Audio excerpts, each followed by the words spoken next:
Welcome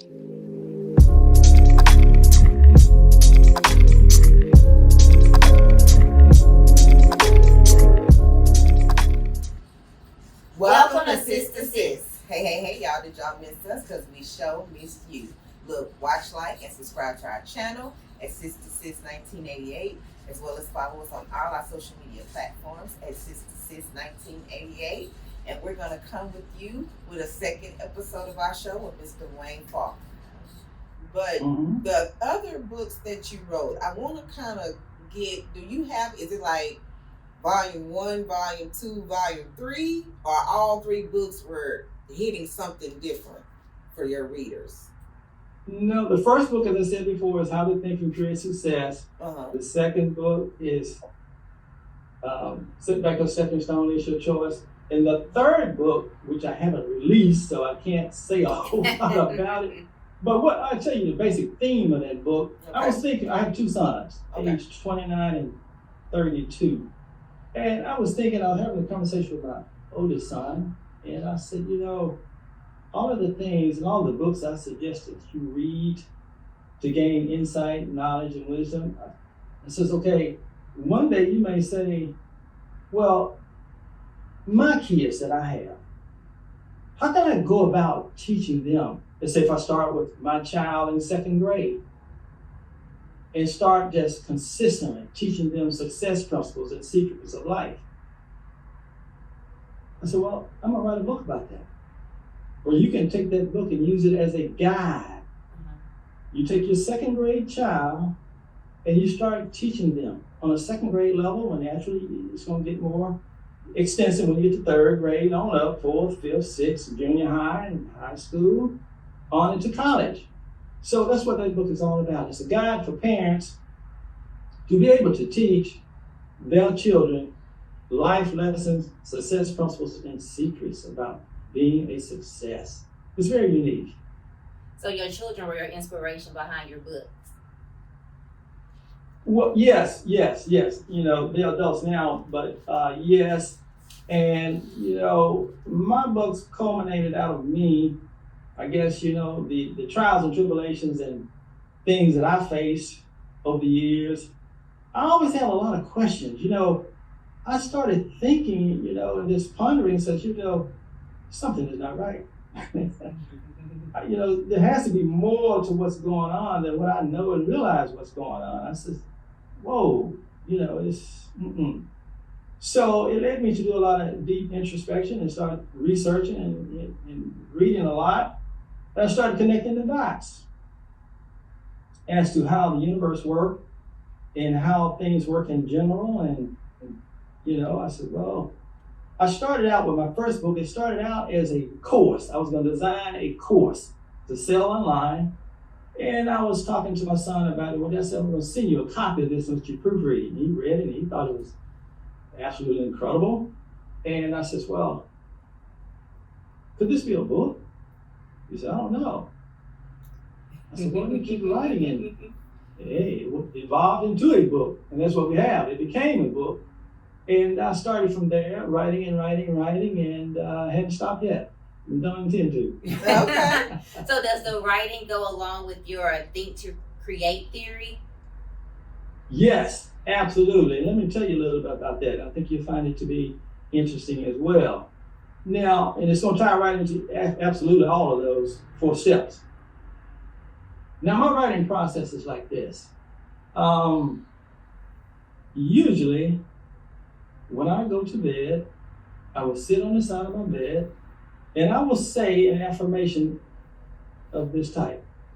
I am joyfully anticipating receiving creative ideas in my creative space where I'm endeavoring to do all I can to help make this world a better place. And after that, I go to sleep. Then when I wake up the next morning, ideas start flowing. And I take those ideas, I usually am awake about 4:35 in the morning. So from 4:35 to 5 a.m., I usually drink a glass of water, then I move upstairs to my home office where I am now, doing this podcast video with you guys. And I start meditating. Now, the topic and subject matter of my meditation session, which is for 1 hour, I meditate for exactly 1 hour, is going to be the book. It may be specifically a chapter that I'm working on. Mm-hmm. And I can tell you it is my superpower because the ideas that come about when I'm meditating, I have a chapter. First, I got to get the title of the chapter. Once I get the title of the chapter, where do I go with that? I'm looking at a blank page. There's nothing but the title. So in that meditation process, ideas start coming about the storyline. What picture am I painting with words here? What am I saying? What do I want my readers to know about this specific content of this chapter title? And then, after I finish my meditation session, I have information to work with. Then I go to my computer and I start writing. And the information just flows. And then I go periodically walking. I walk out in nature. Spend as much time as possible as you can out in nature. It's so therapeutic. And that's where you find, just incredible things that you can just gain from your senses within. And ideas start flowing when I'm out there. So it all starts coming together. And over time, that process continues. And well, you know what? I got that chapter finished. I moved to the next chapter. I always pictured meditation was a time to free your mind of thoughts and kind of calm down and get yourself back together. So you're saying that time for you is when all the thoughts come and you get your ideas and kind of put it together. Yeah, there are many different types of meditation, and I keep my meditation practice very simple. And you're so correct, because meditation, by most people, and for myself too, it is so relaxing. It relieves tension, yes, and anxiety. Yes, it does. And that's the first step I have to go to, my meditation practice. When I first started meditating, I knew nothing about it. It was a foreign concept to me. I knew quite a bit about prayer, but meditation, what is that? I mean, how do you go about it? So I was reading one of the books that I had, and the person in the book expressed, he said, well, that person was suggesting that you only meditate for 24 minutes. And I said, okay, I don't know if I can master 24 minutes. So because what happens until you train yourself to be disciplined enough to do it, your mind is going to go everywhere. Yeah. You start the meditation work that's left undone at your job. Yeah. Things you got to do. I got to take the kids to soccer practice. I got to go to the dentist on Friday. I got to take the car to the shop. I got to pay this bill. Just everyday things that we have to do in our lives. That's what you're going to be focused on. Oh, am I going to be late for work? Where are my keys? So until you can get your body to relax first. That's the first thing I had to learn.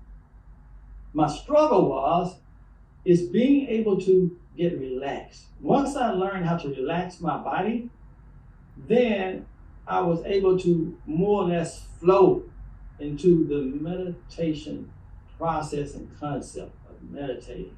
So after that, I said, well, I learned that, for me specifically, the best results for my meditation is when I hone in and zero in on a specific topic of subject matter, a conversation. What is this conversation going to be about in this meditation? Just not up there, just, my goodness, it's blank-minded, I guess that's okay if that's where you are. And I've done that on occasion, and that's a different type of flow that I'm into.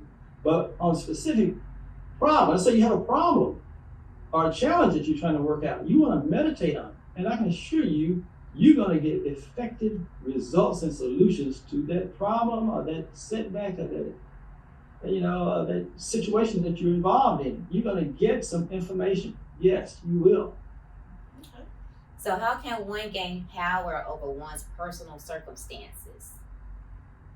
Oh, okay. So, that's something that, wow. When we think about humans, we all need food, shelter, and clothing. But that's not the end of the story. There's something that we desire. And we don't even know that we desire it, but we do. And that is power. Every human being on this planet desires power. You may say power over what? Certainly not power over others. No, that's absolutely immoral and wrong. You only need power over your own personal circumstances. That's what we all desire. And I can assure you, in my view, that's what brings about all of the anxiety, all of the depression that we have in our society is because we're so frustrated that we have no control and power over our personal circumstances. So that goes back to what I was saying earlier about the blank tape. It's the way we are programmed from our childhood. We are programmed to believe that we have no power over our personal circumstances. Now think about this. 2 Timothy chapter 1, verse 7. The Bible says, I have not given you the spirit of fear. Okay, I believe that. But check out the second part of that. But I have given you what? Love, power, and a sound mind. That third word, wait a minute now, hold up. What power do I have? I can assure you, if you were out at lunch with your friends and you brought that conversation up, they would look at you and say, are you okay? Because we don't have any power. We know about governmental power, whether it's on the local level, statewide power, or federal government power, but we as individuals don't have any power. What power do you have? I don't have any. That's not true. You do have power. You have power over your personal circumstances. You don't have the power. You can't use something that you haven't recognized and realized that you have the ability to do. You can't do any more than you know to do. It's simple as that. But you have power. I just proved it. God said it. If God said it, it don't matter what I say or think. Yeah. It's so. Yes. He said, you have what? Love, power, and a sound mind. That's for the love part. The love part is the love of God, the love of Christ, unconditional love. Okay, sound mind, that's intelligence and wisdom that he's given us. Okay, power. If you look in the Strong Concordance and explore that, it says power, miraculous power, strength, ability, might, to achieve, to do, to be, to have all that you desire in this world. Okay. I promise you, you can find 100 people. 100 of them have no idea what I just said. But it's in the Bible. They read it, they've heard it, but they don't know how to apply and what that means. Most of us know what the Bible says, but we don't know what it said. Okay. That's true. Yeah. Okay. So you have a chapter titled "The Next Level Consciousness." Please share your views on that and give us more information. What is consciousness? Consciousness, let's define what consciousness is. In my view, consciousness is an impersonal state of awareness. It's a state of awareness. Impersonal simply means not engaging the personality and the emotions. So awareness is something that we all have, but we don't know that we have it. All consciousness comes from God. There's only one consciousness. And God's consciousness permeates everything in this universe. Yes, the stars, the moons, the planets, all humans, animals, plants, the inanimate objects. There's only one consciousness. Everything, you and I, all of us are connected on a conscious level through consciousness. So consciousness is a state of awareness. Like when we talked about meditating. See, when we meditate, first of all, we have to have a consciousness that we are communicating with God. And there's a statement that says, when we pray, we're talking to God, but when we meditate, we're listening to God. We don't listen. We're so busy talking. You need to listen. And you can only listen when you are still and quiet. That's what Psalms 46:10 said. He said, be still and know I am God. That's meditation. So tell us about the emotional frequency vibrational scale. Oh yeah, that's in my book as well. Yes. That even took me back when I first discovered that. I said, my goodness, this is like being on climbing a ladder. Each step you go up, you just get higher and higher, and you become more and more elevated in your consciousness and also in your ability to understand and gain knowledge and wisdom that you can use and apply to your life. Now, when you look at the vibrational scale, if you had my book there before you, the lower levels, we're talking about our emotional state. And also, before I get to that, you have to think about energy. Right now, wherever your energy level is, it's going to dictate your emotional state. If you notice yourself, when your energy level starts dropping, it starts spiraling down, your emotional state is going to follow in direct correlation with your energy level. And when you perk back up and your energy level come back up, that's when your emotional state is going to come back up. That's when you're going to be more positive and feel good and be more inspired, more motivated, because your energy level is up. We want to keep our energy level up at all times, because when you start talking about regret, shame, blame, trauma of all kinds, hatred, unforgiveness, when you are vibrating on a very low frequency and your energy level is very, very low. So you're going to have a state of anxiety, depression around you, because like I said, your vibration, your energy vibration is too low. But when you move up to 500 hertz and above, that's where at 500 hertz, it comes in with love and devotion. Going up, joy and serenity. Then peace and bliss and enlightenment. That's where you want to stay. Between 500 and 540, that's where I want to hang out, at 528 hertz.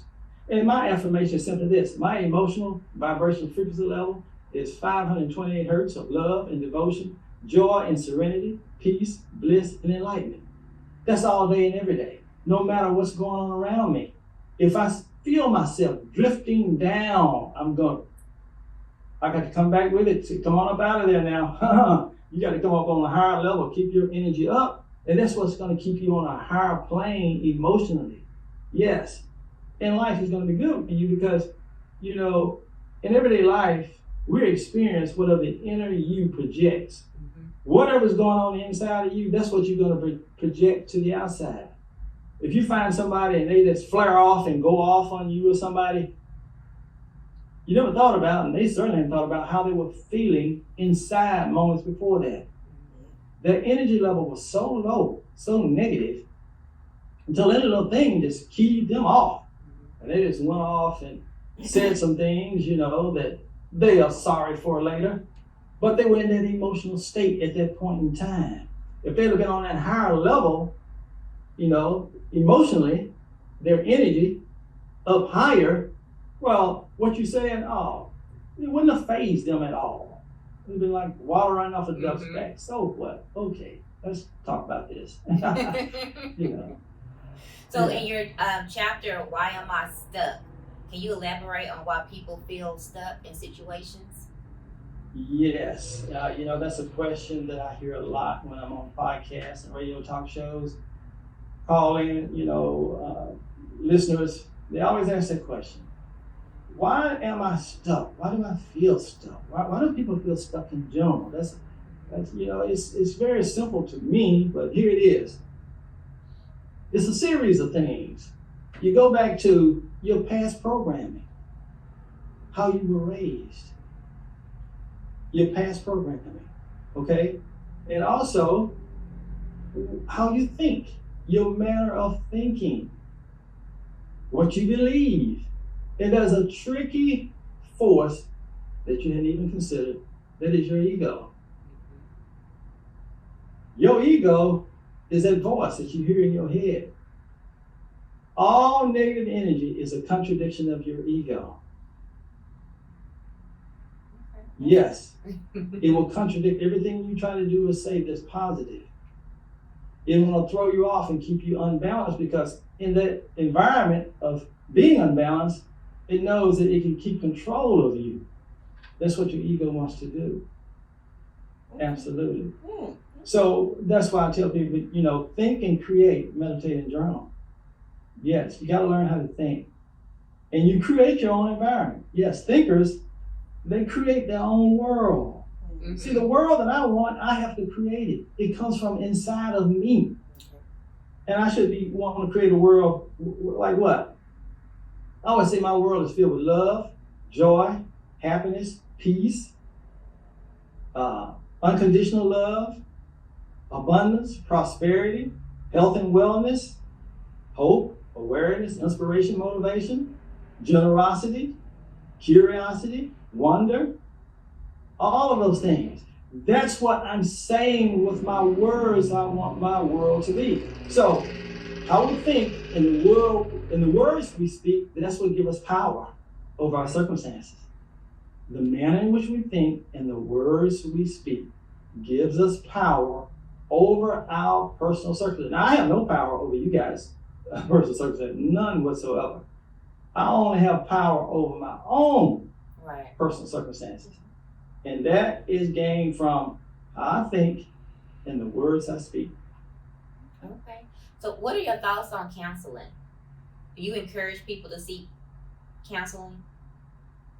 Yes. If a person needs therapy, yes, by all means, seek out some therapy and counseling on any and every level that you can get it. Yes, for sure. Do that because you need help. That person is crying out for help. So if that's what they know to do, that's what they got to do. And, after that, I would say seek out some books to read, such as mine, because, I always say the man and the woman that wins in the end is the man and the woman with the best information. Mm-hmm. Yeah, the reason why we're defeated is because we're lacking information. If you had better information, you could make better decisions and better choices. So true. Yeah, absolutely. So true. So when you read my books, you're going to get information like you've never ever considered or seen before that's going to help you in your life to be able to be more productive and successful. You need information, knowledge, and wisdom. Yes. You are what you know. So, what's up next for you? Well, I'm going to continue to write. Like I said, I'm halfway done with the 4th book, and I got to finish it up. Then we'll go to the next one and keep it going. So writing, that's your passion. Like this is your passion. It's one of them. I am an avid investor myself, and I really do enjoy that. Matter of fact, I just finished up a 4-week crypto investing and coaching class. I was coaching students online via Zoom how to be a successful and profitable cryptocurrency investor. So if I wanted to join that class, how can I sign up? So I'm interested. I want to get invested in some crypto. Yeah, me too. Are you serious? I'm not very serious. Yeah, because I finished up that class and a person contacted me from another state and said that they knew of somebody who wanted to join. I said, we're just finishing up the first one, but I said if I get enough people to be inspired and want to learn, I have no problem starting up a second class. So yes, and what I like for you to do, you have my contact information, my email. Yes, sir. Send me your email, and when we get to the class together, I can send you the Zoom link, and we'll get it started. We'll go from there. Okay. Awesome. So is it open to anybody that's interested? Anybody, Okay. anyone. At first I was charging $100 for the course, and I said, well, I'm gonna stop. Even my wife, she said, have you gone to college and you paid for a course? I said, no, I haven't. Been that lucky. They always charge me tuition. I said, but this is what I want to do.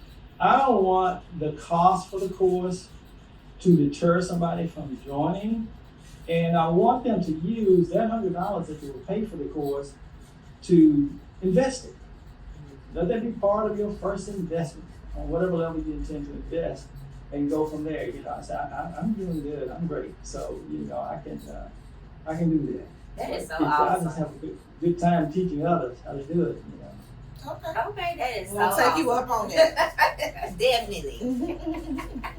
Yeah, and I tell you what, you're gonna be amazed. The things I'm gonna show you, the secrets, you're gonna be amazed.